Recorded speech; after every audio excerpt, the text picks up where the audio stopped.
मुच्यते पूर्णस्य पूर्णमादाय पूर्णमेवावशिष्यते। ॐ शान्ति शान्ति शान्तिः। हरि ओम। श्री गुरुभ्यो नमः। हरि ओम। मंगलम कौशलेन्द्राय महनीय गुणाब्धये चक्रवर्ती तनूजाय सार्वभौमाय मंगलम्। वेद वेदांत वेद्याय मेघश्यामलमूर्तये पुंसां मोहनरूपाय पुण्यश्लोकाय मंगलम्। हरि ओम। ह्रीं ह्रीं ह्रीं जापतुष्टे हिमरुचि मुकुटे वल्लकी व्यग्रहस्ते मातर नमस्ते दह मम जडतां देहि बुद्धिं प्रशान्ताम्। विद्ये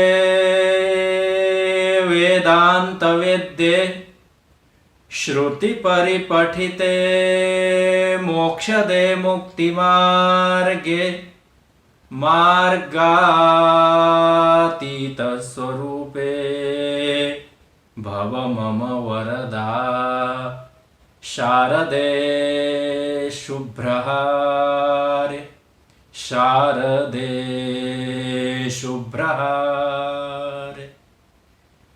श्री दक्षिणामूर्ति सुदेशिकेन्द्रं द्वैपायनं सूत्रकृतं मुनीन्द्रं श्री शंकरं भाष्यकृतं यतीन्द्रं मद्देशिकं चापि नमामि नित्यं मद्देशिकं चापि नमामि नित्यम्।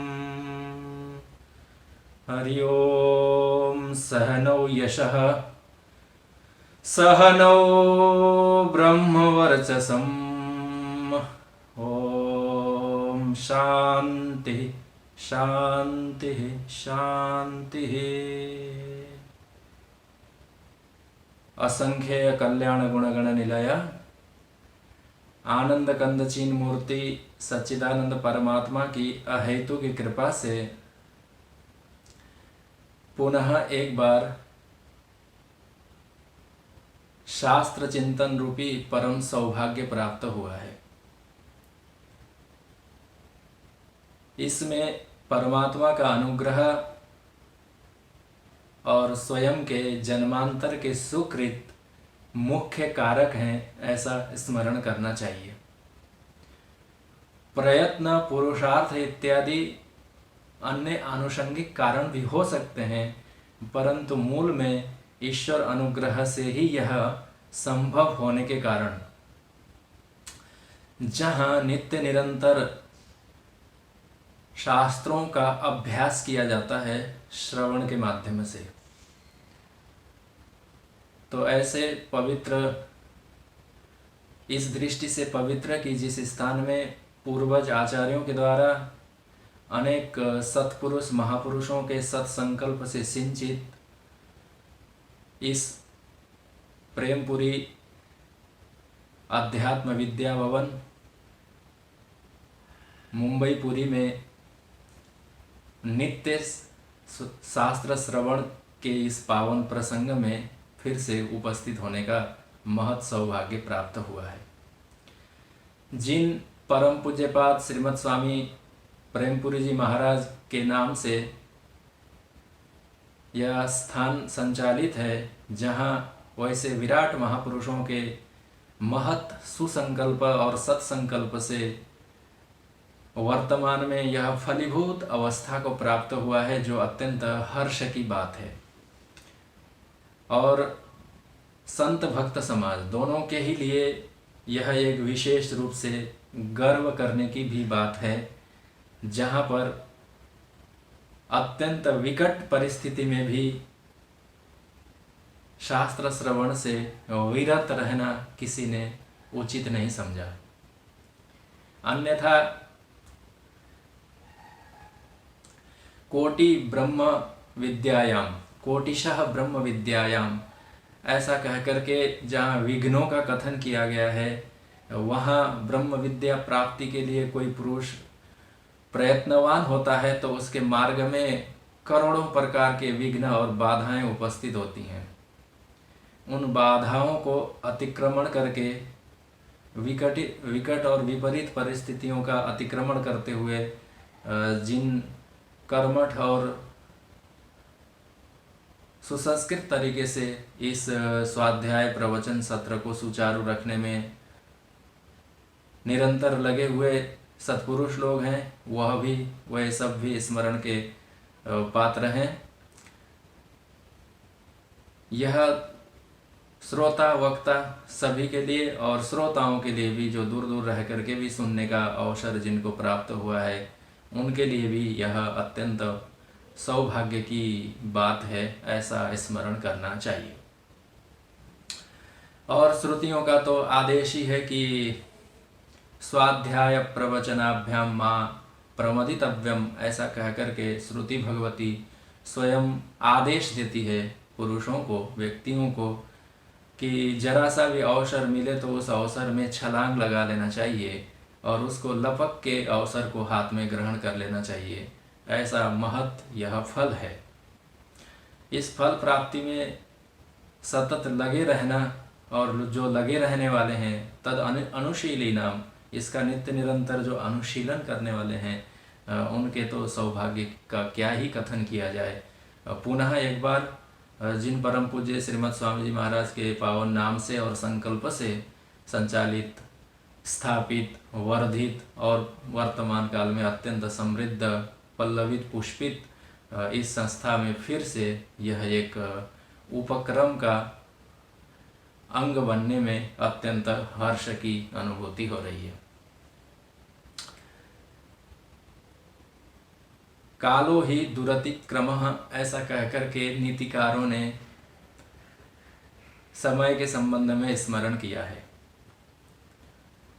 काल सभी को पछाड़ देता है, सबको अतिक्रमण करके चला जाता है। जितने भी जनिमत पदार्थ हैं संसार में, उनको उसी के माध्यम से गणना की जाती है। काल के माध्यम से तिथि, वार, नक्षत्र, मास, ऋतु, संवत्सर आदि आदि करके युग और युग पर्यंत अनंत तक संख्याओं की गणना की जाती है। तो काल समय ऐसा है कि जो सबको अपने वश में करके, अपने वशीभूत करके, सबको अपने अधीन में करके, सबको अपने अनुसार करके, अपने अधीनस्थ करके प्रवाहित करा रहा होता है। काल की बड़ी प्रचंड गति कही गई। काल के विपरीत परमात्मा ही जा सका, अथवा जो ब्रह्मीभूत हुए हैं जिनके लिए वो काल की गति को अतिक्रमण कर लेते हैं, काल के मस्तक पर अपना पाद विक्षेप करके अपने धाम में जाते हैं इत्यादि कथन श्रुतियों में है। परंतु अन्य किसी के लिए यह काल का अतिक्रमण करना शक्य नहीं है। उसके प्रचंड वेग को, उसके सामर्थ्य को देख करके ही पता लगाया जा सकता है, अथवा यह किंचित इस वर्ष सबको अनुभव में आ ही रहा है। काल अत्यंत प्रचंड है, जिसकी गति को कोई देख नहीं सकता, समझ नहीं सकता, अनुमान नहीं लगा सकता। ऐसी विकट परिस्थिति में भी यह शास्त्र श्रवण का पावन अवसर आप हम सब के लिए पुनः उपस्थित हुआ है। और इसमें आनंद की और भी एक बात यह है कि यह कोई विच्छिन्न परंपरा नहीं है। विच्छिन्न अर्थात छूट गया हो और फिर से उसको जोड़ना पड़ा हो, अथवा टूट गई हो कड़ी और फिर से आपको गूंथना पड़ा हो और उसमें गांठ पड़ गई हो, ऐसी भी कोई बात इसमें नहीं है। यह तो सतत सुचारू और प्रवाहमान गति के रूप में जलधारावत यह प्रवाहमान नित्य निरंतर शास्त्रों की परंपरा है। यही हमारी परंपरा भी है, चाहे वो परमात्मा से लेकर के जगत सृष्टि तक कहिए, चाहे उसको चक्र में परिवर्तन होना कहिए, चाहे युगों का सत्य त्रेता द्वापर कली इत्यादियों का चक्र भ्रमण कहिए, अथवा कोई भी हो जो निरंतर प्रवाहमान है, गति से युक्त है, क्रियात्मक शक्ति है यह परमात्मा की, तद्वत यह छोटा सा उपक्रम और प्रयास भी कोई विक्षेप को प्राप्त हुआ है अथवा मध्य में नाश ही हो गया, इस प्रकार से भी नहीं है। यह तो भगवान सूर्य के समान आकाश में देदीप्यमान है। भले आपको हमें ऐसी प्रतीति होती है कि रात्रि को भगवान सूर्य नहीं रहे अथवा अस्ताचल चले गए, परंतु वो दूसरे आकाश में है, आकाशांतर में वो विद्यमान रहते हैं सतत और निरंतर। तद्वत यह गुरुओं की, शास्त्रों की स्वाध्याय परंपरा है, ऐसा स्मरण करना चाहिए। यह छोटी सी बात इसलिए निवेदन की गई कि गत वर्ष जहाँ तक गति थी, जहाँ तक पहुँचा गया था शास्त्र चिंतन करते हुए, जिस विषय को उत्थापन करके वहीं से आगे पुनः इसको आरंभ करने की बात है, फिर से शुरुआत करने की बात है। तो जिन ऐसा मान के चला जा सकता है कि जो नित्य इसमें लगे हुए हैं उनको स्मरण ही होगा। उपनिषद की चर्चा चल रही थी। उपनिषद जिसमें अत्यंत महत्वपूर्ण उपनिषद जिसका नाम केनोपनिषद है, केनोपनिषद के आधार पर कुछ शास्त्र चिंतन, श्रवण मनन इत्यादियों का विचार हो रहा था। प्रायशः 1 संवत्सर व्यतीत हो चुके हैं, 1 वर्ष प्राय हो गया है। वो विषय कितनों को स्मरण है अथवा नहीं है, परंतु ऐसा मान के चला जा रहा है कि जिन जिन श्रोताओं ने उनका श्रवण किया है तो वह स्मरणीय होगा, अथवा उसी विषय के संगति वाले विषय उपनिषद हैं अथवा अन्य अन्य प्रस्थान जिनमें पुनः आत्मानात्मा का चिंतन और चर्चाएं की गई हैं, उसमें निरंतर लगे हुए होने के कारण विषय से परांगमुख नहीं हुए, अर्थात ये जो चर्चा का विषय है शास्त्र से परांगमुख और दूर नहीं हुए हैं सभी श्रोता और वक्ता दोनों। ऐसा मान करके इस प्रवचन श्रृंखला को फिर से आरंभ किया जाता है भगवद स्मरण पूर्वक। यद्यपि चर्चाएं मध्य में पहुंची हुई थी, मध्य में इसलिए पहुंची हुई थी कि समय की भी वहाँ भी मर्यादा थी और अनंत होने के कारण इनको पूरी तरह से पूरा करना ऐसे भी शक्य नहीं था। अतः यह सामवेदीय केनोपनिषद इस नाम से आरंभ की चर्चाएं पिछले वर्ष भी हुई थी, परंतु अत्यंत संक्षेप में फिर से कुछ बातों का स्मरण यहाँ करते हैं, आरंभ की बातें। भगवान भाष्यकार आद्य जगत गुरु भगवान शंकराचार्य जी महाराज इस उपनिषद के आरंभ में ही अनेक शास्त्रार्थ करके वादियों को, प्रतिवादियों को अपने तर्क से और अपनी बुद्धि की गति से परास्त करके उपनिषद आरंभ करना चाहिए, यह निर्णय करने के अनंतर आचार्य पाद ने आत्मस्वरूप तत्व विज्ञानाय अयम अध्याय आरभ्यते ऐसा कह करके भाष्य की पंक्ति लिखते हैं भगवान शंकराचार्य। इससे पूर्व वह इसलिए कि यह सामवेद के सामवेदी उपनिषद होने के कारण इससे पूर्व के 8 अध्यायों में कर्म और उसकी मीमांसा की गई थी।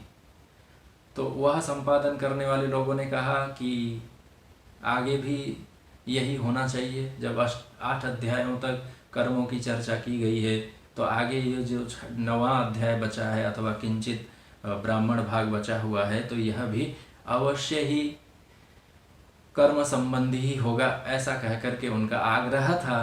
परंतु भगवान भाष्यकार ने कहा कि नहीं नहीं नहीं, उससे आगे की भी तो चर्चाएं हैं, आगे की भी तो कथाएं हैं, आगे के भी तो लोक हैं, आगे का भी तो वो तत्व है, उससे भी तो पर और श्रेष्ठ है, उससे भी तो सूक्ष्म और महनीय तत्व है जिसको जानना आवश्यक है। ऐसा कह करके निर्णय किया गया कि इतने दिन तक आपने अनात्मा की प्राप्ति के लिए आप लोगों ने कर्म इत्यादि किए, कर्मणा पितृलोकम इत्यादि, कर्मों के द्वारा पितृलोक इत्यादि, विद्या देवलोकम आदि आदि तत्त देवताओं का ज्ञान, पितरों का ज्ञान, पितृलोक इत्यादियों का सबने प्राप्त किया ही है। इससे इतः पर, इससे आगे भी तो और कोई चर्चा होनी चाहिए, ऐसा कह करके भगवान भाष्यकार ने वहाँ पर इस पंक्ति का स्मरण किया है कि आत्मस्वरूप तत्व विज्ञानाय अयम अध्याय आरभ्यते। इस अध्याय को आरंभ किया जाता है, अर्थात केनोपनिषद आरंभ किया जाता है, ऐसा वहाँ भाष्यकार ने स्मरण किया है। चलो, उपनिषद तो आरंभ किया गया, परंतु इससे पूर्व से ही आरंभ थे, जो कर्म थे, उपासनाएं थीं, उन कर्म और उपासना से क्या हमें वांछित फल की प्राप्ति नहीं हो रही थी क्या? यह एक प्रश्न वहाँ भी किंचित चर्चा हुई है, पर यह एक स्मरण के लिए है कि ठीक है, उपनिषद आप आत्म स्वरूप के तत्वों का, अर्थात आत्मा के तत्वों का जो स्वरूप है उसके विज्ञान के लिए, यथार्थ रूप से निश्चय करने के लिए इस अध्याय को आप आरंभ करना चाहते हैं, अर्थात यह उपनिषद आरंभ हुआ है उस विद्या के लिए। तो इससे पूर्व जो भी आरंभित थे, कर्म आरंभ थे, उपासनाएं थी, किंचित करता ही था वह, क्या वो यथेष्ट और पूरे नहीं थे?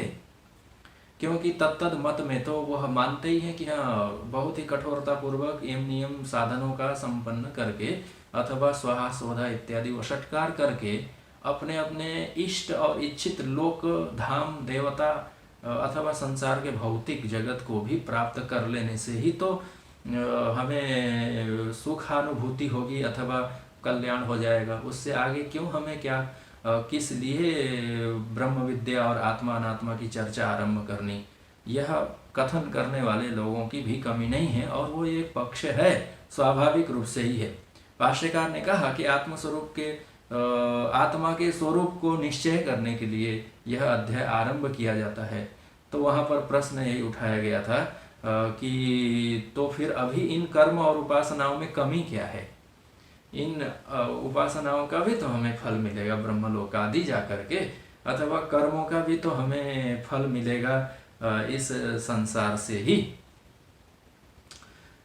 तो यह कथन करने वाले भी बहुत सारे लोग थे। तो इसलिए यहाँ एक दो बातें स्मरण करना है कि आत्मज्ञान के लिए प्रवृत्त करना कर्म और उपासना से हट करके इसीलिए आवश्यक है कि मनुष्य संसार में स्वाभाविक रूप से, चाहे वो कर्म का फल भोगने वाला हो अथवा उपासना करके लोकांतर में जाकर के तत्तद उपास्य के लोक में एकीभूत अथवा एक रूपता प्राप्त करना चाहता हो, और सब के लिए दुख निवृत्ति और सुख प्राप्ति यह सदैव स्मरण में रहते ही हैं। अर्थात कोई भी व्यक्ति सुखाय कर्माणि करोति लोकम, जितने भी संसार के लोक मनुष्य जाति प्राणी हैं, वह दुखों से बचो और सुख की प्राप्ति हो, यह चाहते ही हैं। यह चाहते हैं सभी मनुष्य, तो चाहते ही चाहते हैं। उनका तो नित्य निरंतर का ये अभ्यास और आदत स्वभाव ही बना हुआ है कि दुखम मां भूत, मुझे किसी भी प्रकार से दुख न हो और सुखम में भू अभू हो जाए, सुख मुझे हो और दुख किंचित भी न हो, यह प्रवृत्ति रहती है। किन किन की ऐसी प्रवृत्ति रहती है? तो आचार्यों ने कहा है कि जगति, इस संसार में ब्रह्मादि स्तंभ पर्यंतम सर्वेषां प्राणिनां सुख प्राप्तये दुख निवृत्तये च निसर्गतयेव जायमाना प्रवृत्तिर्दृश्यते। ऐसा आचार्य लोग कहते हैं कि जितने भी उत्पन्न हुए हैं ब्रह्मा से लेकर के, ब्रह्मा जी से लेकर के, चतुर्मुख से लेकर के एक मुख, द्विमुख और छोटे छोटे मशक के समान छोटे मुख अथवा बिना मुख वाले पेड़ पौधे और प्रस्तर खंड भी सब प्राणी जितने में किंचित प्राण है वह सुख प्राप्ति और दुख की निवृत्ति के लिए निसर्गतः अर्थात स्वाभाविक रूप से जन्म लेते ही प्रवृत्त होते हैं। जन्म ग्रहण करने मात्र से ही मुझे किसी प्रकार का दुख न हो और सुख मिल जाए यह इच्छा रहती है। परंतु इसमें थोड़े से विचार की बात क्या है कि पहली प्रवृत्ति कौन सी रहती है? पहली प्रवृत्ति मुझे सुख मिल जाए यह रहती है अथवा दुख न आए यह रहती है। तो सामान्य रूप से विचार करने पर तो ऐसा लगता है कि मनुष्य पहले सुख के लिए ही प्रयास करता है कि हाँ सुख मिल जाए, परंतु वो सुख मिल जाए इसमें भी वह जो दुख अभी अनागत है, आया नहीं है, आने की संभावना है अथवा कल्पना भी है कि इस मेरे प्राप्त होने वाले सुख में कोई बाधा अथवा दुख भी आने वाला है, ऐसा जान करके उस दुख निवृत्ति के लिए प्रवृत्ति बलवती होती है, ऐसा आचार्य लोग मानते हैं। अर्थ क्या हुआ कि सुख दुख के लिए प्रवृत्ति अर्थात प्रयत्न करना, अब आदत बनाना अथवा उसके लिए चेष्टा करना यह निसर्गत है।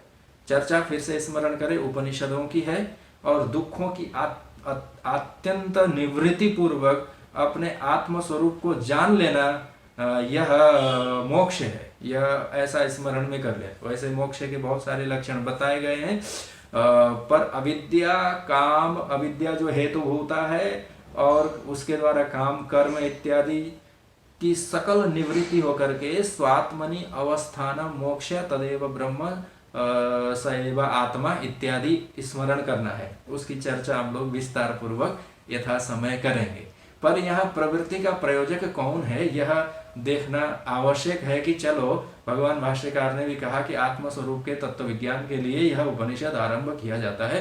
क्यों भाई उपनिषद आरंभ करना क्यों आवश्यक है? इसलिए आवश्यक है कि आत्म तत्व के ज्ञान के अनंतर संसार के जितने भी समूल मूल सहित अविद्या सहित सब दुख दूर हो जाएंगे, निवृत्त हो जाएगा और दुख फिर से उत्पन्न होने की संभावना नहीं रहेगी, क्योंकि उसका मूलोच्छेद हुआ रहेगा, उसको जड़ से काट दिया गया रहेगा। इसीलिए यहाँ पर उपनिषद आरंभ किया गया है।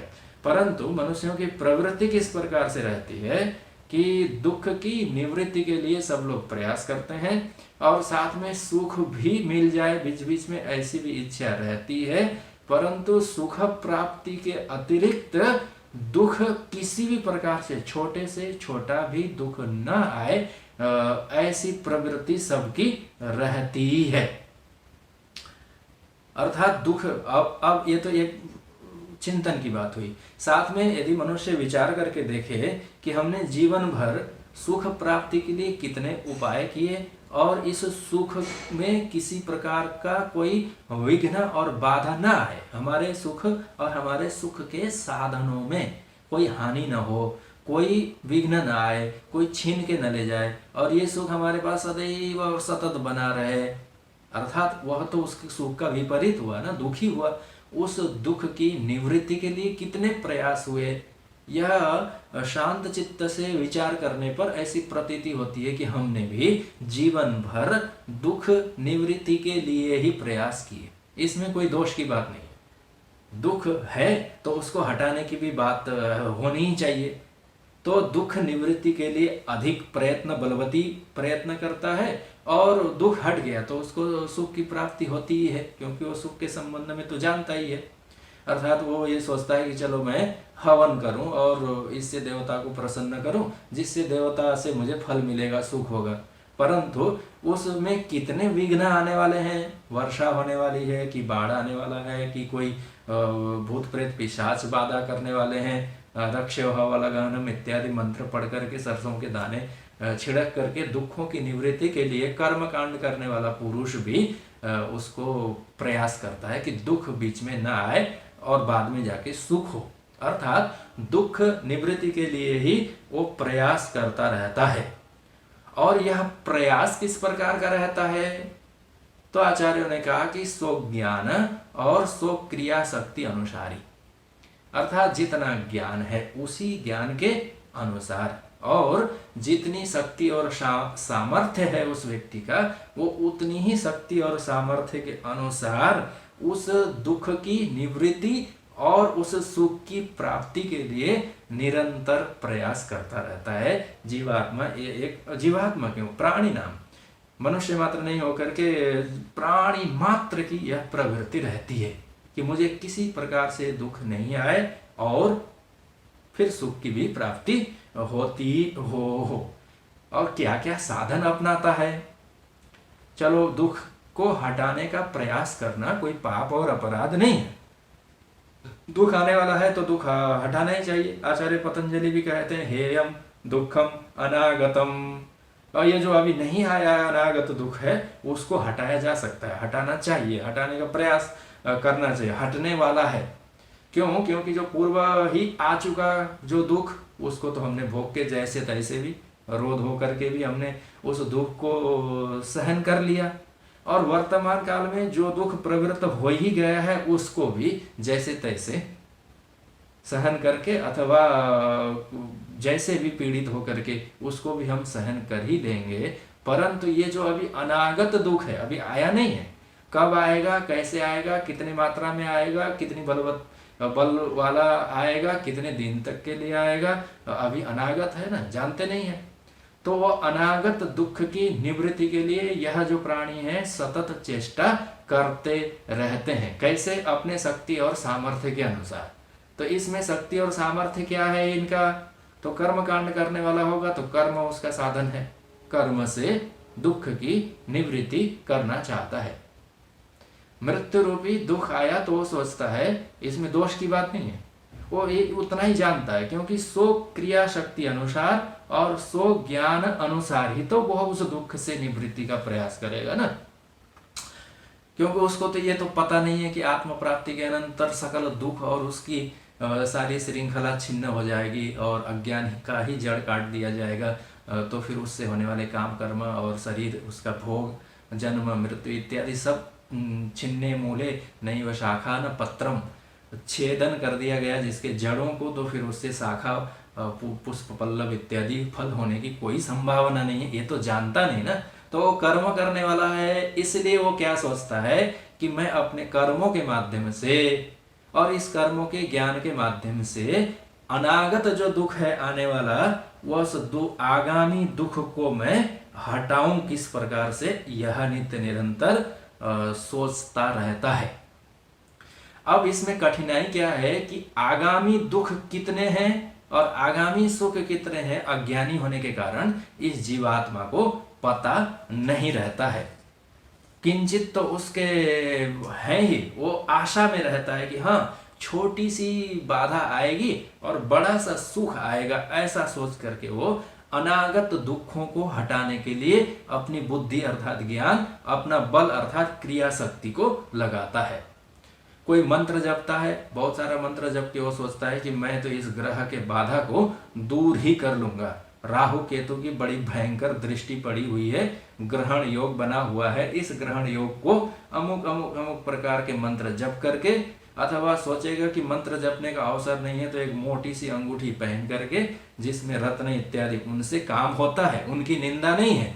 परंतु यहाँ आत्मज्ञानी होना जो प्रवृत्त होना चाहता है उसमें क्या क्या बाधाएं आ रही हैं, ये बात है। दुख हटाना तो वह भी चाहता है अज्ञानी पुरुष, परंतु अपनी शक्ति और सामर्थ्य के अनुसार कहाँ कहाँ गया है, तो वो मंत्रों में गया है, मणियों में गया है, औषधियों में गया है, किसी पुरुष और समर्थ व्यक्ति के पास गया है, जाते जाते वो व्यक्ति जादू टोनों के पास चला जाता है और ऐसे ऐसे स्थानों में चला जाता है जहाँ से दुख दूर होने की तो बात ही नहीं, वहां से अनेक प्रकार की अभद्रता, रोग इत्यादियों को लेकर के उल्टा चला आता है और अपने दुखों को बढ़ा लेता है। वो अपनी जगह पर है, परंतु वह प्रयास क्या करता है कि जो अभी ज्ञात नहीं है, अज्ञात है, परंतु उस अज्ञात दुख की निवृत्ति के लिए नित्य निरंतर प्रवृत्त होता रहता है। बाद में उसको ऐसा पता चलता है कि अरे जो दुख हमें उल्टा प्राप्त हुआ वो तो ज्यादा बलवान था, और हमने जो प्रयास किए वो अल्प प्रयास था, तो फिर से उसको दुख की प्राप्ति होती है।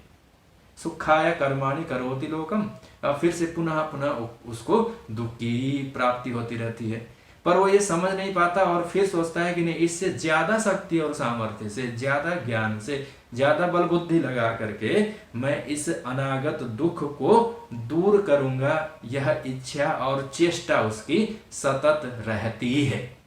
अब विचार की बात यह है कि चलो उसने अपने जीवन का बहुत सारा समय, बहुत सारा प्रयत्न, बहुत सारा कृति लगा करके उन दुखों को दूर करने का प्रयास तो किया, परंतु प्रयास करने मात्र से क्या वो दुख निवृत्त हो गए? ये एक प्रश्न आएगा। तो कोई कोई लोग कह सकते हैं कि हाँ निवृत्त हो गए, हमने बहुत प्रयास किया, वो बाधा आने वाला था, पुलिस की छापामारी होने वाली थी, पर हमने परिचय निकाल करके उनको मना करा दिया। तो अथवा कोई भी दुख आने वाला था और उसको हमने हटाया, कोर्ट में फाइल हो गया था केस और हमारा तो अमुक वस्तु जाने ही वाला था, पर हमने वहां से स्टे ले लिया। स्टे अभी तो ले लिए, परंतु क्या भविष्य तक के लिए, सदैव के लिए वो समस्या और दुख दूर हो गया क्या? बोले नहीं, फिर से प्रतिपक्ष बलशाली होगा, वो स्टे के विपरीत जाकर के और कुछ यदि करेगा, ज्यादा बल बुद्धि लगाएगा, तो फिर उसके पक्ष में निर्णय चला जाएगा और इस प्रयास करने वाले पुरुष को फिर से दुख की प्राप्ति होगी, पर वो जानता नहीं है। तो कोई कोई ऐसा कह सकते हैं कि नहीं नहीं, हमने बहुत सारे प्रयास करके दुख की निवृत्ति के लिए चेष्टा किए तो दूर हो गया। हाँ भाई, किंचित समय के लिए तो दूर हो गया, परंतु वो सदैव के लिए आत्यंतिक नाश हो गया क्या उस दुख का? और दूसरा, केवल दुख दूर करना ही आपका प्रयास तो नहीं था, आप तो चाहते थे कि हमें सुख भी हो, परंतु वो सुख का तो कोई गंध भी नहीं है, उल्टा ही आप भय और इत्यादियों से ग्रस्त रहे। और दूसरी बात, चलो दुख आपने हटाया और अब सुख में चले जाए, तो अर्थ क्या बना कि संसार के सकल साधनों से दुखों की निवृत्ति होती है। ऐसा नहीं है कि नहीं होती है, परंतु वह आत्यंतिक नहीं होती, अर्थात सदैव के लिए नहीं होती, किंचित क्षण के लिए, कुछ काल के लिए दुखों की निवृत्ति होती है। विचार करने की बात है, सबके अनुभव में आने की बात है। हटा भी लिए, रोग आया, रोग को औषध इत्यादि खा करके निरामय कर लिए, परंतु फिर से रोग नहीं आएगा ऐसी कोई गारंटी नहीं है, ऐसी कोई निश्चयता नहीं है। डॉक्टर भी ये लिख करके नहीं दे सकते कि जाओ आज के बाद कोई बीमारी नहीं होगी तुम्हें, ऐसा वैद्य नहीं लिख सकता, क्योंकि शरीर है, रोग मंदिरम है। तो वह जो रोगी पुरुष है वो नहीं जानता कि रोग का कारण क्या है, वो तो रोग हो गया इसलिए उसको हटाना चाहता है, और रोग न हो इसलिए शरीर को स्वस्थ रखना चाहता है, परंतु यह तो शरीरम रोग मंदिरम, व्याधि मंदिरम है। यह तो, इसमें तो बहुत प्रकार के रोग हैं, आज एक को निरामय कर लिए, कल दूसरा प्रकट हो गया, उसको ठीक कर लिए, तीसरा प्रकट हो गया। कुछ नहीं है तो भी मानस रोग तो है ना। दैहिक आपने योग करके, प्राणायाम करके, संयम करके, आहार विहार को ठीक करके आपने देह को स्वस्थ रख भी लिया, बहुत दिन तक रखना चाहिए। शरीर को तो स्वस्थ सुंदर रखने की बात ही है, क्योंकि इसी के द्वारा ध्यान धारणा, इसी को आसन में बैठाया जाएगा, इसी से आहुतियां दिलाई जाएगी, इसी से ही अनेक प्रकार के सत्कर्म संपादित किए जाएंगे। यह धर्म संपादन करने का पहला साधन है। शरीर माध्यम खलु धर्म साधनम, ऐसा कहा है नीतिकारों ने। ये आप धर्म करना चाहें तो सबसे पहले शरीर चाहिए, आपको संकल्प पढ़ना पड़ेगा कि नहीं। गोदान करना होगा तो आपको हाथ में चंदन, अक्षत, पुष्प और गोपुच्छ आपको पकड़ना पड़ेगा। यदि हाथ वाला व्यक्ति नहीं होगा तो फिर तो वो गोदान कैसे कर पाएगा।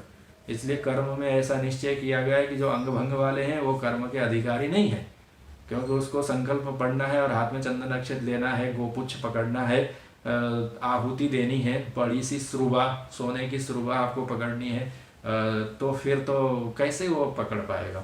अथवा नेत्र इत्यादि से विकल होगा तो वो कैसे जान पाएगा कि मैं प्रज्वलित अग्नि में आहुति दे रहा हूँ अथवा भस्म के ऊपर हमारी आहुति गिर रही है।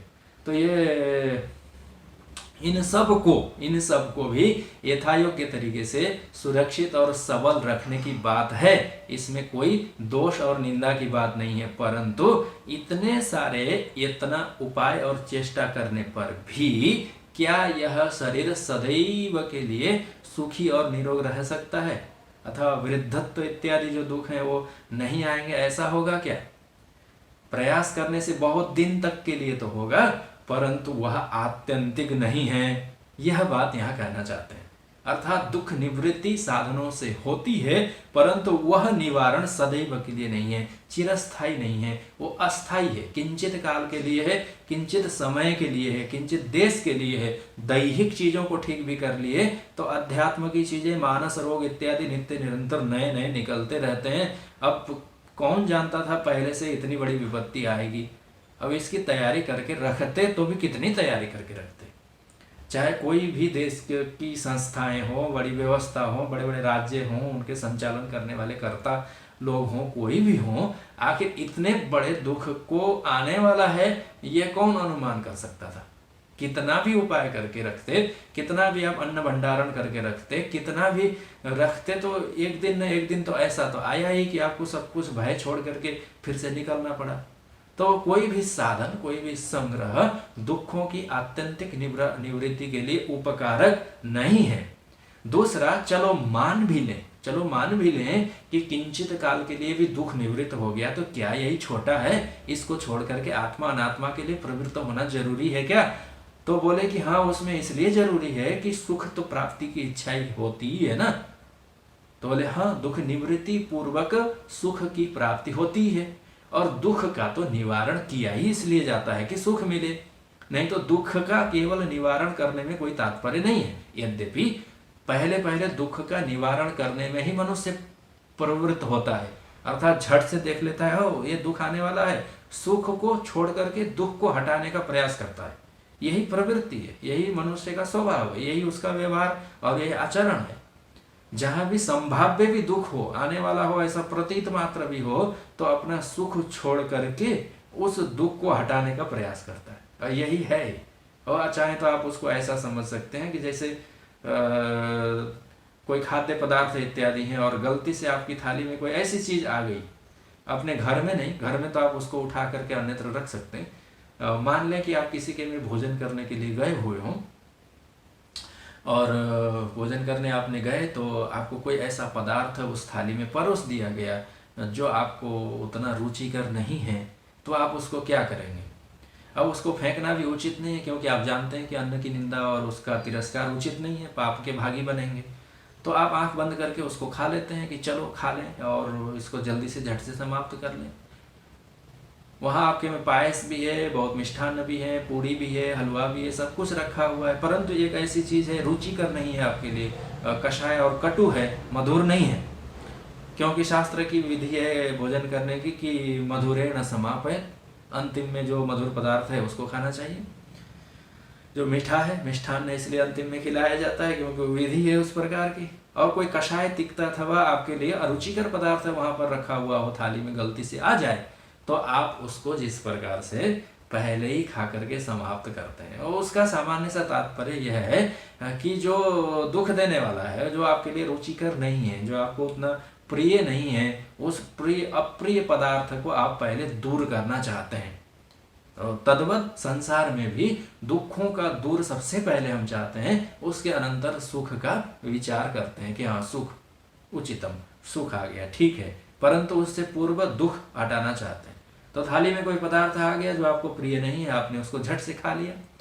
अब जिसके पास आप भोजन में निमंत्रित होकर के गए थे, उसने तो उल्टा सोच लिया कि ओ इसको तो ये प्रिय है शायद, इसलिए तो इसने पहले ही खाया ये। तो इधर पूर्व के तरफ में, बांग्लादेश में और बंगाल के तरफ में और भी उससे किंचित पूर्व पश्चिम आसपास के क्षेत्रों में वैशाख महीने में नीम की पत्तियां भूज करके खाने की पद्धति है। तो बहुत कड़वी चीज़ों में से एक चीज़ है कड़वी नीम, तो उसको खाते हैं लोग। तो सबसे पहले ही खाने की विधि बनाई गई है कि वो कटोरी में भूज करके इतने से काले काले नीम के पत्ते दिए जाएंगे जो नवपल्लव होंगे, और उसको आपको खाना होता है भोजन से आरंभ में। और कोई व्यक्ति वहीं गया और उसने नीम के पत्ते देखा, क्या है? बोले नीम, अरे ये तो बहुत कड़वा है। तिक्त है, इसको कैसे खाऊं। फिर भी उसने आंख बंद करके वो कुछ पत्ते खा लिए। अब घर का जो व्यक्ति था जिसने निमंत्रण दिया था, उसने सोचा कि इनको शायद तो अच्छी लगी होगी ये पत्तों की सब्जी, तो फिर उसने ला करके और एक मुट्ठी उसमें डाल दिया और फिर उसको खाया। क्योंकि बाद के लिए रखेगा तो बहुत देर तक उसको कषाय और कटु स्वाद की प्रतीति होगी, अनुभव आएगा। तो उसने सोचा कि पहले खा के खत्म कर लूं। फिर उसने सोचा कि इसको तो बहुत पसंद आ रहा है, तो फिर लाके एक मुट्ठी रख दिया। फिर इसने खत्म किया, फिर से लाके एक मुट्ठी रख दिया। तो ज्यों ज्यों वो दुख को अपसारण करने का, दुख रूप प्रतीक के रूप में उसको दूर करने का ज्यों ज्यों वो प्रयास करेगा, त्यों त्यों वो नया कटोरा भरता रहेगा, क्योंकि वो दुखों की कमी नहीं है, उसने बहुत पत्ते भूज करके रखे हैं। परमात्मा भी यह मनुष्यों को दुख संभवतः इसीलिए देता होगा कि अच्छा एक दुख प्राप्त हुआ कर्मवशात, इसने तो बड़े पुरुषार्थ से इसको झट से अंगीकार कर लिया, आत्मसात कर लिया, इसको तो इसने पार कर लिया, लो और एक दुख लो, तो फिर से दुख दिया। और उसको भी इसने जैसे तैसे चेष्टा यत्न करके, उपाय करके, मंत्र औषधि मणि देवता इत्यादि उपयोग करके उसको भी पराजित कर दिया, हटा बढ़ा दिया। फिर से एक दुख की प्राप्ति हो गई, फिर से दुख की प्राप्ति हो गई। तो उसको तो संसार में सुख है ऐसा अनुभव करने का अवसर भी नहीं मिला, क्योंकि एक के बाद एक निरंतर उसको दुख के अपसारण में ही लगा रहा। तो आचार्यों ने कहा कि यह दुख की निवृत्ति की पहली चेष्टा मनुष्य की रहती है, तदनंतर सुख की रहती है। चलो, बहुत पुरुषार्थी था, बुद्धिमान था, क्रिया शक्ति से युक्त था, पहलवान जैसा क्रिया शक्ति और अत्यंत चाणक्य जैसी उसकी बुद्धि थी। बहुत प्रयास करके भी उसने दुखों को हटा दिया, तो उसको सुख की प्राप्ति हो गई। क्यों? क्योंकि उसने दुख को हटाया, तो सुख तो उस पदार्थ से मिलना ही है। पदार्थ से सुख दुख दोनों की प्राप्ति होती है। और आपने उन दुखात्मक पदार्थों को, दुखात्मक देशों को, दुखात्मक कालों को हटा दिया, तो सुख की किंचित अनुभूति हुई, सुख मिला उसको। मान लें सुख मिलता भी पदार्थों से, आपको प्रसन्नता होती है, वैभव से, कीर्ति से, बड़े से पद से, सम्मान से, प्रशंसा से, उन सारी चीजों से सुख की प्राप्ति होती है। परंतु दिन भर आपके प्रशंसा के गुण बखाने जाएं और शाम को लौटते समय कान में दो कटु शब्द आपको सुनाई दे कि अरे हाँ ठीक है, तो वो सारा दिन भर का जो सुखात्मक रस था, वो एक कटु रस के कारण सकल तिरोहित हो जाता है, वहां से हट जाता है, उसमें विष घुल जाता है। ये देखने में आती है। इसलिए यह दुख की जो प्रबलता है सुख से कई गुना भारी है, तो अत्यंत वो भार वाला दुखात्मक है। पर मान लें कि उस दुख को हमने जैसे तैसे थोड़ा बहुत करके अथवा कैसे भी हटाया, चलो मान लेते हैं, तो सुख की प्राप्ति हो भी गई। तो सुख कहाँ तक प्राप्त होने से यह मनुष्य तृप्त हो जाएगा और धन्य हो जाएगा। आचार्यों ने कहा कि एक बार इस जीवात्मा को सुख का स्वाद लग जाए और सुख का साधन इसको मिल जाए, तो फिर यह तो मनुष्य न विरमति, फिर रुकता नहीं है। इस बात को विचार करने की आवश्यकता है। दुख से जितना बचने का वो प्रयास करता है, वो बचने का तो प्रयास करके उससे बचता भी है, परंतु सुखस्य, और उस प्रयत्न सुखार्थ एवं, उस सुख की प्राप्ति के लिए वह वशी होकर के उस सुख की पुनः पुनः प्राप्ति के लिए कितना प्रयास करता है। आचार्यों ने एक छोटा सा, अत्यंत छोटा एक लाइन का उदाहरण दिया कि मान ले कि पहले अत्यंत वह अभाव में जीवित था, वो छोटी सी उसकी दिनचर्या थी और उसको थोड़े से धन से, 10 रुपए से उसको बड़े सुख की प्राप्ति होती थी, क्योंकि उसको कोई प्राप्त होता नहीं था। याचक था, भिक्षुक था, मान ले किसी ने चाय पीने के लिए 10 रुपए दे दिया, तो उसी में उसको बड़े हर्ष की खुशी हो गया, प्रसन्न हो गया, सुख मिल गया उसको। परंतु वो 10 मिलने क्या सोचता है कि अरे 10 तो मिल ही गए, क्यों ना 20 मिल जाते। और वो ये भी सोचता है कि ये व्यक्ति जब 10 रुपया दे सकता था तो 20 भी तो दे सकता था, उसका कौन सा घट जाता 20 रुपया देने से। अर्थात 10 रुपए के सुख की प्राप्ति होते ही वो अत्यंत निरीह कर्म से रहित भी व्यक्ति सोचता है कि नहीं, मुझे 20 रुपए का सुख मिलना चाहिए। रुपयों से अर्थ से सुख मिलता है, इसलिए अर्थ की चर्चा की जाती है, अन्यथा और भी कोई उदाहरण हो सकते हैं। अर्थात वह फिर 100 में चला जाता है, 10 से 100 का सुख उसको चाहिए, फिर 100 से लाख का उसको सुख चाहिए, न विरमति।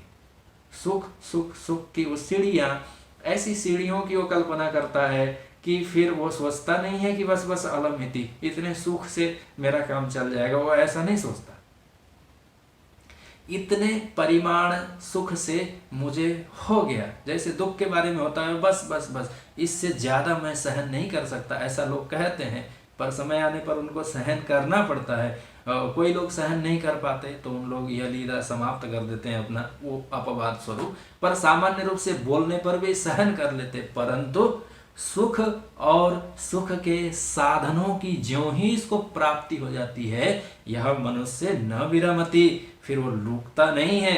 शतम दशम लक्षम सहस्रम, लगातार वो उसकी आशा बढ़ती रहती है और वो कहाँ तक चला जाना चाहता है, नैव विरामः, फिर वो सुख के साधनों के लिए रुकता नहीं है। फिर वह धर्माधर्म का विचार भी नहीं करता, वो हेय उपादेय का भी विचार नहीं करता, काल अकाल का भी विचार वो नहीं करता, अपने पराये का भी वो विचार नहीं करता। सद असत तो उससे पहले ही छूट चुके होते हैं। अपने सुख प्राप्ति और सुख के साधन से अत्यंत जो मूढ़ और मोहित हुआ व्यक्ति रहता है, वह निरतिशय सुख प्राप्त करने का प्रयास करता रहता है। एक छोटा सा व्यक्ति किसी क्षेत्र विशेष में काउंसिलर हो जाता है, छोटे से वार्ड कमिश्नर हो जाता है, अथवा किसी पार्षद बन जाता है, नगर सेवक बन जाता है, तो वो तुरंत स्वप्न देखने लगता है कि अरे नगर सेवक में बन गया तो अब तो मैं एमएलए बन जाऊं। चलो बन गया एमएलए तो सोचता है एमपी बन जाऊं, फिर एमपी बन गया, चलो अलमिति अब हो गया, अब और नहीं। ऐसा नहीं, बाहर न प्रकट करता होगा तो भी वो सुख का साधन उसने देख लिया, वो सोचता है कि नहीं नहीं नहीं, अब तो मैं मंत्री बनूंगा। मंत्री बन गया तो सोचता है मेरे में क्या कमी है, क्यों ना मैं प्रधानमंत्री बन जाऊं। चलो भाई प्रधानमंत्री बन गए प्रारब्ध के वसात, फिर वो सोचता है नहीं मैं जीवन भर प्रधानमंत्री बना रहूंगा, ऐसा वो सोचता है। क्यों? क्योंकि उसने सुख का साधन देख लिया ना, उसने सुख का साधन देख लिया, सुखम। फिर तो उसको लगता है कि नैव विरामः, वहां वो रुकना नहीं चाहता। बोले चलो जीवन भर रहो, तो ये प्रयास में लगा रहेगा कि जीवन भर रहने को तो मिला मुझे प्रधानमंत्री के पद पर, अब मैं ऐसा प्रयास करता हूं कि मेरा जीवन 1000 वर्ष का हो जाए, ऐसा सोचेगा। तभी तो राजा ययाति ने आयु अपने पुत्र से मांगा था, तभी तो राजा त्रिशंकु ने ऐसी उद्भट कल्पना की थी कि स्वर्ग, क्यों नहीं मैं जीवित स्वर्ग चला जाऊं, क्यों ना स्वर्ग का सुख मुझे इसी देह से मिल जाए। जब मैं यज्ञ करके अश्वमेध यज्ञ सब संपादन करके मैं जब राजा इंद्र बन सकता हूं, तो फिर क्यों ना मैं पहले इसी शरीर से ही वो सुख मुझे मिल जाए। इसलिए आचार्यों ने कहा नहीं वह विरमति, वह सुख और सुख के साधनों के प्राप्ति के प्रयास में कहीं रुकता नहीं है, उसको कोई अंत और आर पार नहीं रहता है। तो कहाँ तक चला जाएगा तो उसको संतोष होगा। मनुष्य है, चलो इस संसार में राजा बन गया, प्रधानमंत्री का तो उदाहरण प्रसंग वसात दिया गया, अन्यथा राजा चक्रवर्ती सम्राट का आनंद इस पृथ्वी में सबसे बड़ा आनंद है, मनुष्यों का एक मानुषा आनंद है। चक्रवर्ती सम्राट से बड़ा कोई सुख नहीं है संसार में, परंतु उससे बड़ा सुख एक अकामहत पुरुष का है, ज्ञानी पुरुष का है। यह बात आनंद की मीमांसा उपनिषदों में विस्तार पूर्वक आती है, तत्त प्रसंगों में उसको विस्तार पूर्वक देखा जा सकता है। पर यह मुख्य रूप से एक सामान्य व्यक्ति जो कर्म और धर्म इत्यादि में लगा हुआ है, जो अपने दुखों को निवारण करना चाहता है, और जो व्यक्ति दुख निवारण पूर्वक सुख प्राप्त करना चाहता है, बहुत अच्छी बात है, धर्म संपादन करे, अर्थ उपार्जन करे, अर्थेन धर्मम साधे, धर्म की साधना करे, धन ग्रहण करके धनात् धर्म ततः सुखम, उसके अनंतर उसको सुख की प्राप्ति होगी। परंतु वह सुख कितना मिल जाए तो फिर वो जाकर के रुकेगा, कितने से उसको संतोष होगा, कितने में विराम होगा। संसार में चक्रवर्ती बन के भी नहीं होगा तो यज्ञ करेगा, 100 अश्वमेध यज्ञ करेगा, फिर 100 करके स्वर्ग जाएगा। राजा इंद्र बन के खुश और प्रसन्न होगा, बोले इंद्र बन करके भी उसको प्रसन्नता नहीं होगी, क्योंकि देखेगा कि हाँ अग्नि है, वरुण कुबेर है, यम है, जल देवता है, वरुण है, ये तो मेरे सामने नतमस्तक हो रहे हैं, पर गुरु बृहस्पति आते हैं तो उनके सामने मुझे खड़ा होना पड़ता है, उनको दंडवत करना पड़ता है, उनको नमस्कार करना पड़ता है, उनके लिए आसन छोड़ना पड़ता है। तो स्वर्ग में भी अल्पता है, यहाँ भी मैं छोटा हूँ, इंद्र सोचते हैं कि गुरु के बृहस्पति से छोटा मैं हूँ। भगवान आते हैं, देवऋषि नारद आते हैं, उनको खड़ा होना पड़ता है, तो वो वहाँ भी सोचते हैं कि ये बड़े हैं, वहाँ ज़्यादा सुख है। तो राजा इंद्र बन के भी उनको सुख नहीं है, वो देवऋषि बनने का प्रयास करते हैं, उनकी इच्छा रहती है। फिर वह बृहस्पति बनने का प्रयास करते हैं, इच्छा होती है। तो सुख होते होते होते ब्रह्म स्तंभ पर्यंत सकल प्राणियों की मन की यही दशा है कि सुख तो मिले, पर कहाँ जाके रुकेंगे उस चीज सुख के लिए, कहाँ तक उसकी परिसीमा होगी? तो कोई परिसीमा इसकी नहीं है। जाते जाते देव ऋषि भी बन जाएं, बृहस्पति देवताओं के गुरु बन जाएं, तब ब्रह्मा जी के सामने जाएंगे तो फिर तो उनको पितामह ऐसा कह करके झुकना पड़ेगा। तो वहां जाके फिर से दुख की प्राप्ति होगी। और इसलिए ऐसा होता है, आचार्यों ने कहा कि सुख विशेषस्य और सापेक्षिक तत्वात्, वो सापेक्षिक सुख है ना, किसी न किसी के आधार पर है, निरपेक्ष नहीं है, वस्तु देश काल के अधीन है। उसमें अमुक सुख विशेष और वो सर्वांश में मिल जाए ऐसा भी नहीं है। इसलिए यह तो निरतिशय सुख प्राप्त करने की अंतस में छुपी हुई आकांक्षा होती है। और ये सकल संसार के आब्रह्म स्तंभ पर्यंत में जितने भी सुख होने वाले हैं वह सब सुख सापेक्षिक हैं, अर्थात प्राप्त होने वाले, घटने बढ़ने वाले और निरंतर नहीं रहने वाले, ऐसा वह सुख है। उससे भी इस मनुष्य को संतोष नहीं होता। तो तब तो भाई कोई तो ऐसा हो जो बताए कि इससे भी बड़ा सुख है, निरतिशय सुख है, ये सातिशय है, प्राप्त होकर नाश होने वाला है और इसकी प्राप्ति में बाधा उत्पन्न होने वाली है, इसमें प्रतिपक्ष मिलने वाले हैं, इसमें शत्रुओं की उपस्थिति होगी, ऐसा कह करके उस सुख के बाधा इत्यादि उत्पन्न होंगे। परंतु कोई ऐसा तो हो जो ऐसा सुख, जिस सुख में किसी प्रकार का विघ्न, बाधा इत्यादियों से आहत और अपहत न हो, ऐसा। इसलिए भगवान भाष्यकार ने क्या कहा, आत्मस्वरूप तत्व विज्ञाय अयम अध्याय आरभ्यते। इस उपनिषद का आरंभ ही इसलिए किया गया है कि जहां सुख की प्राप्ति तो हो, वह सुख निरतिशय हो, उससे आगे जाकर के और सुख की कोई कल्पना न हो अथवा संभावना न हो। क्यों? क्योंकि आत्मा का जैसा स्वरूप कथन किया जाएगा वह तादृशम निरतिशयम सुखम, और दुखों की अत्यंत निवृत्ति वह इन संसार में कहीं भी नहीं होने के कारण कर्म का और उपासना का सकल फल देख करके अंततो गत्वा श्रुति स्वयं मोक्ष धर्म का, मोक्ष का, आत्मा का, ब्रह्म का प्रतिपादन करना आरंभ करती है। क्योंकि शास्त्र और श्रुति उपनिषद के अतिरिक्त दूसरा कोई मार्ग नहीं है जो ये बता पाए कि इससे बड़ा और कोई सुख नहीं है। इससे पहले के जो सुख हैं, आने जाने वाले, प्राप्त किए जाने वाले, बंधने बंधाने वाले, वो सब अल्प हैं। और ये जो सुख होगा सकल श्रुतियों में, संपूर्ण शास्त्रों में इसको भूमा कह करके कहा गया, इसको बृहत कह करके कहा गया, इसको ब्रह्म कह करके कहा गया।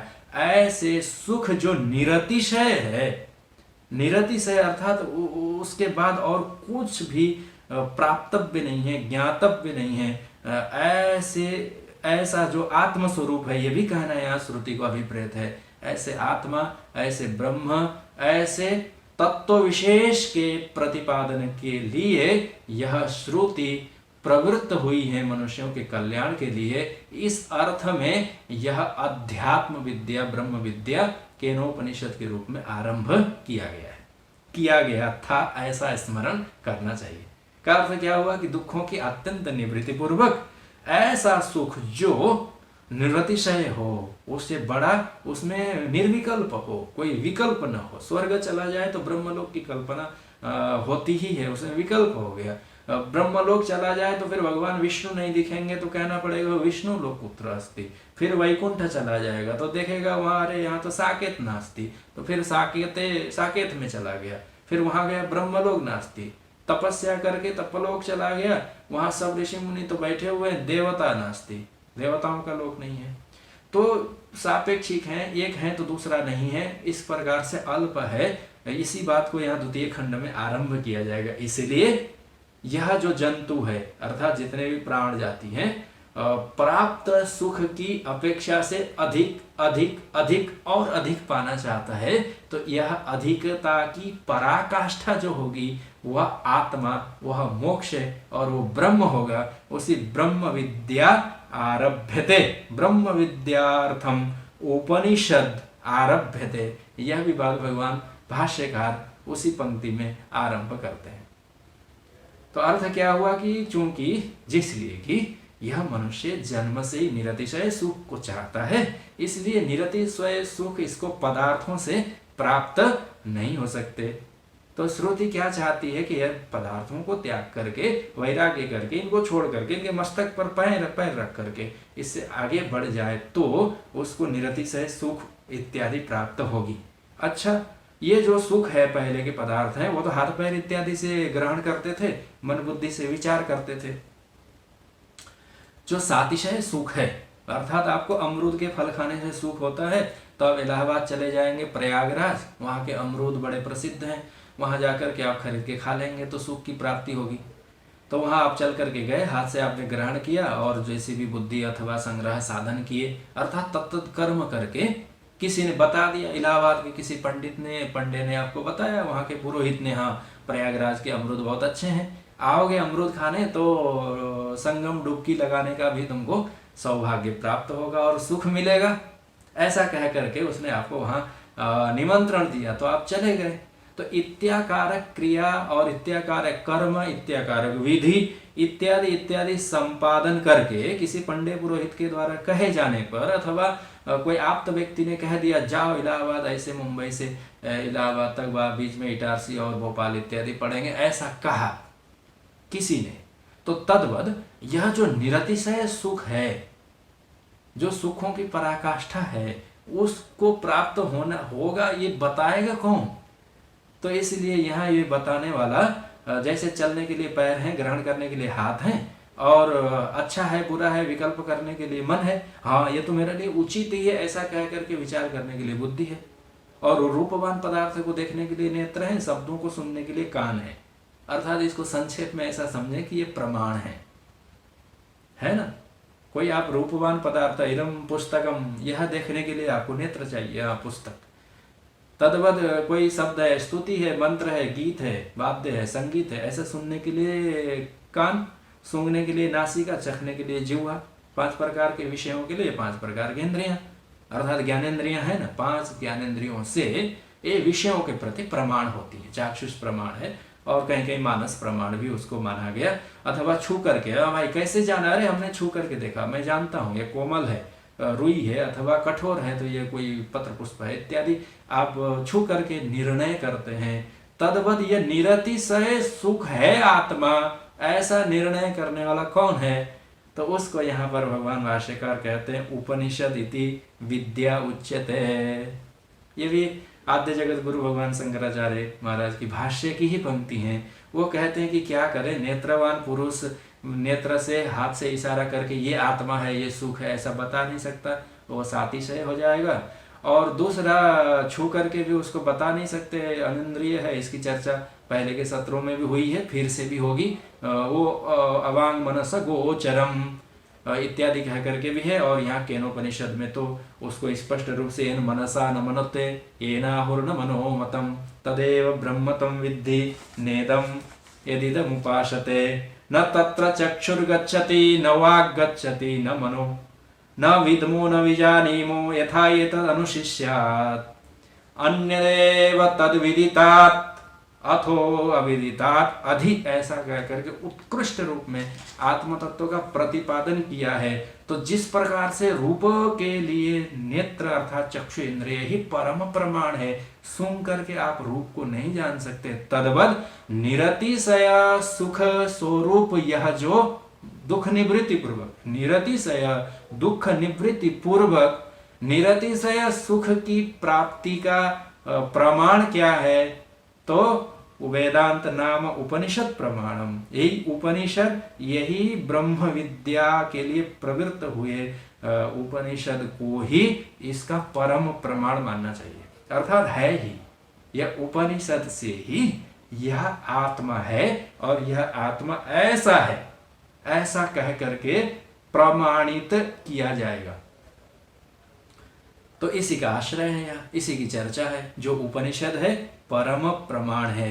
भाष्यकार ने कहा उपनिषद इति विद्या उच्यते, यह विद्या है, यह मुक्ति तक वो विद्या पहुंचा सकती है, जो निरतिशय सुख तक पहुंचा सकती है, वो भी मार्ग में जाते जाते। इसका आश्रय लेकर के तदशीली नाम, यह उपनिषद रूपी ब्रह्म विद्या को अभ्यास करने वाले जो पुरुष लोग होंगे उनमें, उनके लिए तदशीली नाम, भाष्यकार की अपनी पंक्तियां हैं दूसरे उपनिषदों की।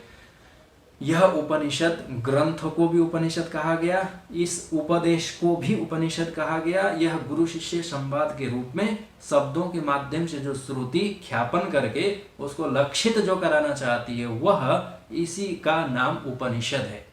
उपनि, यह दो उपसर्ग पूर्वक सदृ विशरण गति अवसाधनेषु इत्याकारक धातु में अनेक प्रकार के प्रत्यय आदि आदि आदि होकर के उपनिषद शब्द बना है। पर उसका अर्थ क्या है? भाष्यकार ने कहा विद्या इति उच्यते। ये विद्या है ना, यह ज्ञान है, यह प्रमाण है। विद्या रूपी प्रमाण से प्रमाणित होगा। क्या प्रमाणित होगा? हम ब्रह्म। तब क्या अनुभूति होगी? सुख अनुभूति होगी, आनंद अनुभूति होगी, अहम अनुभूति होगी। परंतु वहां उससे तद भिन्न, तद व्यतिरेक अन्य न किंचित, कुछ भी नहीं होगा।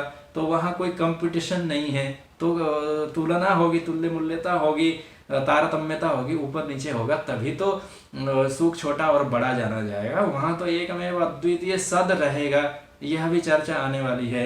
इसलिए भाष्यकार ने कहा कि यह उपनिषद ही वह विद्या है, जिस विद्या से ऐसे तत्व को प्रमाणित किया जाएगा, जिस तत्व को जान लेने पर, प्रमाणित करके वो प्राप्त होने पर फिर इसके दुख अर्थात दुख को निवारण करने का जो प्रकार प्रवृत्ति थी वो सदैव के लिए समाप्त हो जाएगी। और जो सुख उस समय प्राप्त होगी, अनुभूति होगी, वह सुख भी सदैव के लिए बनी रहेगी, वो नाश होने वाला नहीं है। उसी को मोक्ष कहा गया। यह कथन करना चाहते हैं। तस्मात्, इसीलिए जिसलिए ऐसा है, अविद्या काम कर्म उपादान हेतु निवृत्तो, काम कर्मा की हेतुभूता ये जो अविद्या है, उस अविद्या को इस उपनिषद रूपी परम प्रमाण विद्या के द्वारा निवृत्त करके, परंतु किसके लिए? कौन अधिकारी पुरुष? तदशीली नाम, इसकी चर्चा हम लोग करेंगे। स्वात्मनि, अपने आत्म स्वरूप में अवस्थान मोक्ष, भगवान भाष्यकार कहते हैं वह मोक्ष है, और यही स्वयं है, यही आत्मा है, यही ब्रह्म है। और इसको तद विज्ञानात् अविद्या निवृत्त, तो ये आत्मस्वरूप के यथार्थ ज्ञान के साथ साथ ही एक साथ युगपत वो अविद्या तो निवृत्ति ही हो गई। ऐसी अविद्या की निवृत्ति यानी दुख निवारण के लिए, फिर विद्या की प्राप्ति के लिए यह उपनिषद यहाँ पर आरंभ किया गया है। उपदेश के रूप में है। श्रुति साक्षात स्वयं गुरु के मुख से यह उपदेश देती है। अत्यंत वैराग्यवान शिष्य हैं। एक और प्रथम खंड की चर्चा पिछले वर्ष हो चुकी है। दूसरे खंड में शिष्य बैठे हुए हैं, गुरु भी बैठे हुए हैं, पर गुरु मन में ऐसा विचार करते हैं कि क्या पता यह अन्य देव तद विदितात् अविदितात् अधि अथो अविदितात् अधि, ऐसा विलक्षण उपदेश दिया गया। न तत्र चक्षुर्गच्छति न वाक् गच्छति न मनो इत्यादि कह करके, तो क्या पता इस शिष्य ने समझा भी कि नहीं। ऐसा करके फिर शिष्य के मन को विचलित करके, फिर से विकल्प उत्थापित करके, फिर से संकल्पायित करना चाहती है श्रुति। इसलिए केनोपनिषद द्वितीय खंड का आरंभ यहाँ पर किया जाना है, किया जाएगा। आगामी सत्रों में भी फिर से उन्हीं चर्चा, द्वितीय खंड से ही चर्चाएं हैं, पर उसके आरंभ में यह किस लिए, इसलिए भाष्य, इसलिए यह पर आरंभ करना उचित है, आवश्यक है। ऐसा क्यों? क्योंकि यह उपनिषद रूपी विद्या, इसका सेवन करने वाले पुरुषों को गर्भ जन्म जरादि निशातनात् तद अवसानाद वा, और तो और ब्रह्मण उपनिगमयित्रित्वात्, यह तो साक्षात ब्रह्म तक पहुंचा देने वाली विद्या है। ये परम श्रेय है। तस्मात् यह आरभ्यते, यह आरंभ करना ही चाहिए अथवा किया जाता है, ऐसा कह करके आचार्यों ने स्मरण किया है। आगे की चर्चा अब फिर से हम लोग यथायोग्य समय के अनुसार आगामी सत्रों में करेंगे। आज के सत्र को हम लोग यहाँ विश्राम देते हैं। हरि ओम। पूर्णमदः पूर्णमिदं पूर्णात् पूर्णमुदच्यते पूर्णस्य पूर्णमादाय पूर्णमेवावशिष्यते। ओम शांति शांति शांति। हरि ओम। श्री गुरुभ्यो नमः। हरि ओम।